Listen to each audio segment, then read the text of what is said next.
PSC റാങ്കറിലേക്ക് എല്ലാവർക്കും സ്വാഗതം. ഇന്ന് അതായത് 7/12/2024 LGSൻ്റെ അവസാന ഘട്ട അല്ലെങ്കിൽ 4ാം ഘട്ട പരീക്ഷ നടക്കുകയാണല്ലോ. ഈ ഘട്ടത്തിൽ ഏതൊക്കെ ജില്ലകളിൽ നിന്നാണ് പരീക്ഷ നടക്കണമെന്ന് നമുക്ക് ആദ്യം നോക്കാം. കോഴിക്കോട്, പിന്നെ എറണാകുളം, പിന്നെ ആലപ്പുഴ, അങ്ങനെ 3 ജില്ലകളിലാണ് ഈ അവസാന ഘട്ട LGS പരീക്ഷ നടക്കുന്നത്. ഇനിയിപ്പോൾ ഇതിൽ ഓരോ ജില്ലയിൽ നിന്നും എത്ര പേര് വീതം കൺഫേം ചെയ്തിട്ടുണ്ടെന്ന് നമുക്ക് നോക്കാം. ആദ്യമായിട്ട് കോഴിക്കോട് ജില്ലയിൽ നിന്ന് 31,283 പേരാണ് കൺഫേം ചെയ്തിട്ടുള്ളത്.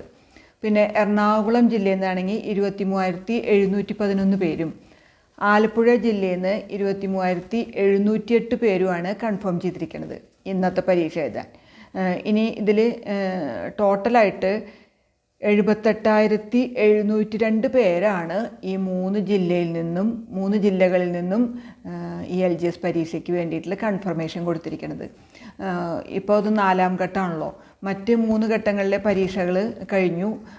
അത് എല്ലാ ജില്ലകളിലെയും, അതായത് 14 ജില്ലകളിലെയും കൂടെ നോക്കുകയാണെങ്കിൽ ആകെ 3,10,1041 പേരാണ് ആകെ കൺഫേം ചെയ്തിട്ടുള്ളൂ. ഇത് മുൻ വർഷങ്ങളെക്കാളൊക്കെ വളരെ കുറവ് തന്നെയാണെന്ന് പറയാം. അപ്പോൾ ഇനി ഓരോ ജില്ലയിലും ഇപ്പോൾ ഈ പറഞ്ഞ 3 ജില്ലകളിലും മുൻ വർഷം എത്ര പേർക്ക്, അതായത് ഇപ്പോൾ ആ ലിസ്റ്റ് നിലവിലുണ്ടല്ലോ. 2025 ജൂലൈയിലാണല്ലോ, ജൂലൈ 17-ാം തീയതിയൊക്കെയാണല്ലോ അതിൻ്റെ ലിസ്റ്റിൻ്റെ കാലാവധി അവസാനിക്കുന്നത്. അപ്പോൾ അതുവരെ ഇനിയും ഉള്ള ഒഴിവുകളിലേക്ക് കുറച്ച് നിയമനങ്ങളോടെയൊക്കെ നടക്കും. അപ്പോൾ ഇതുവരെയുള്ള ഒരു നിയമന നില അല്ലെങ്കിൽ അഡ്വൈസ് പോയിട്ടുള്ളത് നമുക്കൊന്ന് നോക്കിക്കഴിഞ്ഞാൽ, ആലപ്പുഴ ജില്ലയിൽ നിന്ന് ടോട്ടല് 380 പേർക്കാണ് ഇതുവരെ അഡ്വൈസ് പോയിട്ടുള്ളത്. പിന്നെ എറണാകുളം ജില്ലയിൽ നിന്നാണെങ്കിൽ 598 പേർക്ക് ഇതുവരെ അഡ്വൈസ് പോയിട്ടുണ്ട്. പിന്നെ കോഴിക്കോട് ജില്ലയിൽ നിന്നാണെങ്കിൽ 512 പേർക്കാണ് ഇതുവരെ അഡ്വൈസ് പോയിട്ടുള്ളത്. അപ്പോൾ ഇതിൽ നമുക്ക് ഏകദേശം ഇനിയും കാലാവധി തീരാൻ കുറച്ച് മാസങ്ങളും കൂടെ, 6-7 മാസം കൂടി ഉണ്ടല്ലോ. അപ്പോൾ അതിനോടകം കുറച്ചും കൂടെ നിയമനങ്ങളൊക്കെ നടക്കും. ഇനി നമുക്ക് ഇന്നത്തെ പരീക്ഷ, അതായത് ഈ പറഞ്ഞ 3 ജില്ലകൾ കോഴിക്കോട്, എറണാകുളം, ആലപ്പുഴ എന്നീ ജില്ലകളിലെ പരീക്ഷ എങ്ങനെയുണ്ടായിരുന്നു എന്നും ഓരോ ടോപ്പിക് വൈസായിട്ട് അതിന് നമുക്ക് എക്സാം അനാലിസിസ് ചെയ്യും. അതിൻ്റെ ഓരോ ടോപ്പിക്കും നമുക്ക് പ്രത്യേകം അനലൈസ് ചെയ്ത് ഏകദേശം കട്ട് ഓഫ് എത്രയിലേക്ക് വരുന്നൊക്കെ നമുക്ക് നോക്കാം. അതിന് മുമ്പായിട്ട് നിങ്ങൾ ഈ ചാനൽ ഇതുവരെ സബ്സ്ക്രൈബ് ചെയ്യാത്തവരാണെങ്കിൽ ദയവ് ഇത് സബ്സ്ക്രൈബ് ചെയ്യുകയും, ലൈക്ക് ചെയ്യുകയും, ഷെയർ ചെയ്യുകയും, കമൻറ്റ് ചെയ്യുകയൊക്കെ ചെയ്യാം. ഓക്കെ, നിങ്ങൾ ആ ബെല്ലൈക്കൺ ഒന്ന് ക്ലിക്ക് ചെയ്ത് കഴിഞ്ഞാൽ ഇനി വരുന്ന പ്രധാനപ്പെട്ട വിവരങ്ങളൊക്കെ നിങ്ങൾക്ക് കിട്ടുന്നതായിരിക്കും. ഓക്കെ, അപ്പോൾ നമുക്കിനി കട്ട് ഓഫ് അനാലിസിസിലേക്ക് കിടക്കാം.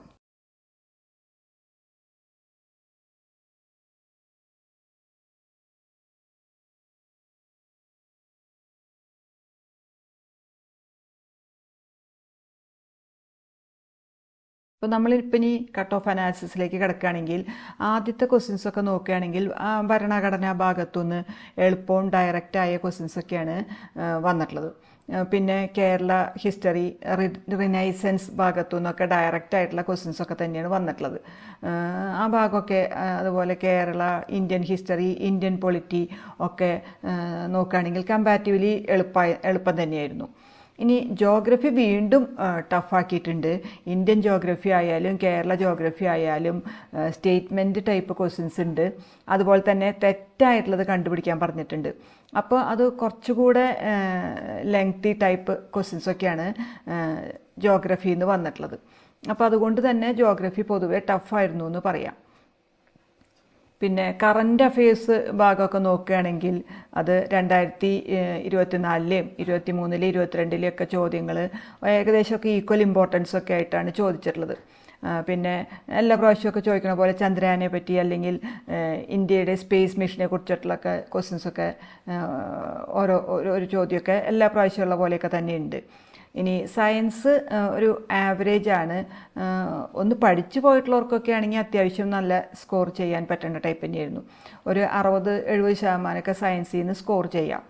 മാത്സും മെൻ്റൽ എബിലിറ്റി അതും എളുപ്പമാണ്.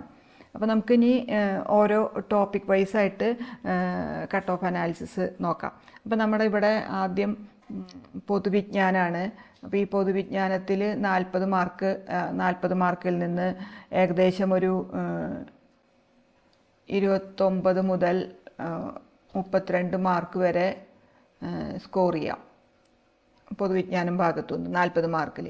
ഇനി ആനുകാലിക വിഷയങ്ങൾ നമുക്കൊരു 14 മാർക്ക് സ്കോർ ചെയ്യാം. സയൻസ് 60% 70% ഒക്കെ ഈസി ആയിരുന്നു എന്ന് പറഞ്ഞല്ലോ. അപ്പോൾ അതുകൊണ്ട് നമുക്കൊരു 6 മാർക്ക് നമുക്ക് മിനിമം നോക്കാം. അതുപോലെ പൊതുജനാരോഗ്യത്തിൻ്റെ ഭാഗത്തുനിന്നും ഒരു 6 മാർക്ക് നമുക്ക് എക്സ്പെക്റ്റ് ചെയ്യാം. പിന്നെ ഗണിതവും മാനസിക ശേഷിയും പൊതുവെ എളുപ്പമാണ്. അപ്പോൾ അതുകൊണ്ട് അതിൽ നിന്ന് ഒരു ഏകദേശം ഒരു 15-16 മാർക്ക് നമുക്ക് സ്കോർ ചെയ്യാൻ പറ്റും. അപ്പോൾ അങ്ങനെ നോക്കുമ്പോൾ നമ്മൾ ഇത് കട്ട് ഓഫ് നോക്കുമ്പോൾ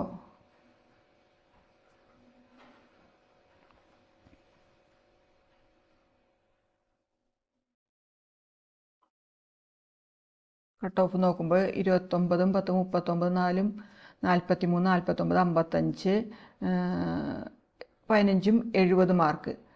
അപ്പോൾ 70 മാർക്ക് വരെ 70 മാർക്കാണ് നമുക്ക്